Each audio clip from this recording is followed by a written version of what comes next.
Apple is getting a powerful new upgrade, but it'll cost you. Of course it will. Joining me now with that story and more is CNET editor-at-large Ian Sherr. Ian, always good to see you. Thanks for having me. Okay, so let's talk Apple. Starting today, actually, customers, they can start ordering the new Mac Pro and the Pro Display XDR. What is all that? Yeah, that's a mouthful right there, right? Pro Display XDR. So this is a very high-end computer, and it's meant for people who are really creating like movies or even people who are architects and stuff like that, right? Animators, these people who do really, really hard computational stuff.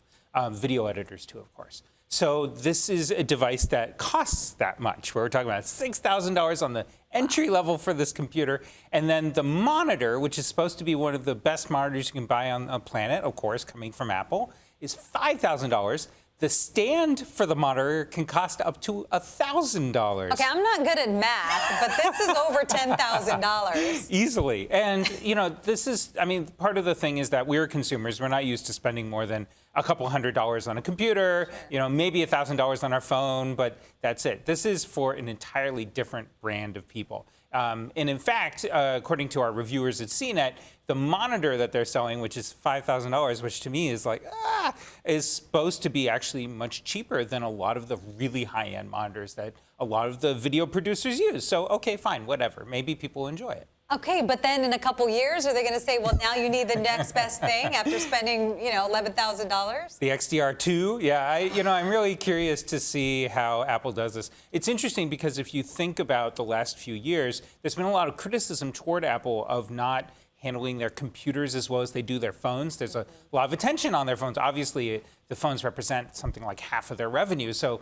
makes sense, but it seems like Apple's at least trying to prove to us, hey, we still care about the computers, we still care about what we're doing, and it looks pretty nifty, so we'll see.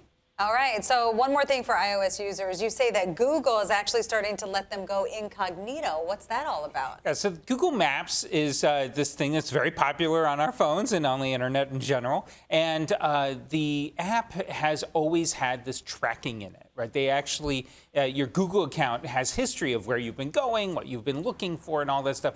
A lot of people are uncomfortable with that. So Google, a long time ago, created this idea called incognito mode. It's on Chrome web browser if you've ever used it. Supposedly shuts off all of the tracking and everything. So now they're going to have it on their Maps app. Now, someone who's a critic of Google is going to say, wait a minute, it's Google. I don't really trust them not to track me. And I don't blame that person, but this is what they're offering, and at least it makes you feel a little better if nothing else. Yeah, you feel like you're not being watched. Yes. Constantly. All right, let's turn to China now. It really sounds like the government there is really trying to crack down on using foreign technology. Yeah, there's this effort going on that's really fascinating. So you may remember the United States government banned a company called Huawei, right? And it said it was a national security threat, even though the government never actually produced any evidence of that. But it's been a huge impact on that company. Well, now the Chinese are hitting back and saying they don't want any U.S. technology in their stuff. And there's this effort happening by the government to actually force Chinese companies not to use U.S. technology. And the result could be that the Chinese could create their own software. Imagine creating their own Google and their own everything. It would be really fascinating. In a way, it's reinventing the wheel. But if they succeed, they're creating their own world, essentially, right?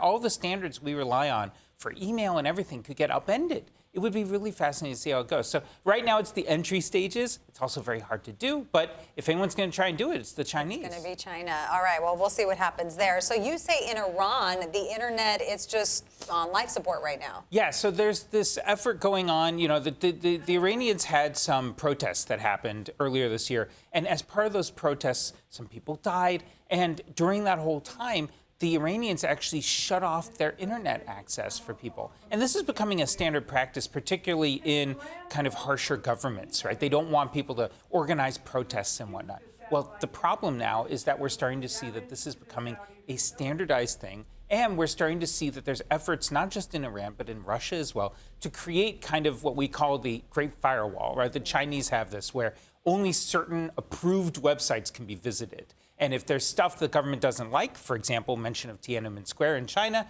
they block it. Sure. So now there's a sense that Iran might be going down this road. Russia is actually already headed down this road with some of their recent laws. it's going to be really interesting to see where this goes, because it could really kind of clamp down on free thought and free expression in those countries. Right, and that's something foreign to us. Yes, very foreign to us, but something that is becoming more and more standard around the world. All right, so last thing, 5G. It was kind of, what's the emoji? The meh. It's kind of meh. I think it's this one, right? It was kind of like that this year, but things could change next year. Yeah, there was a lot of promise about this, right? It's not supposed to be not just another G, right? Yeah. It's supposed to be 10 times faster. It's supposed to be really much more reliable. But when it came out this year, it was kind of, no one was really impressed, and the phones were very expensive.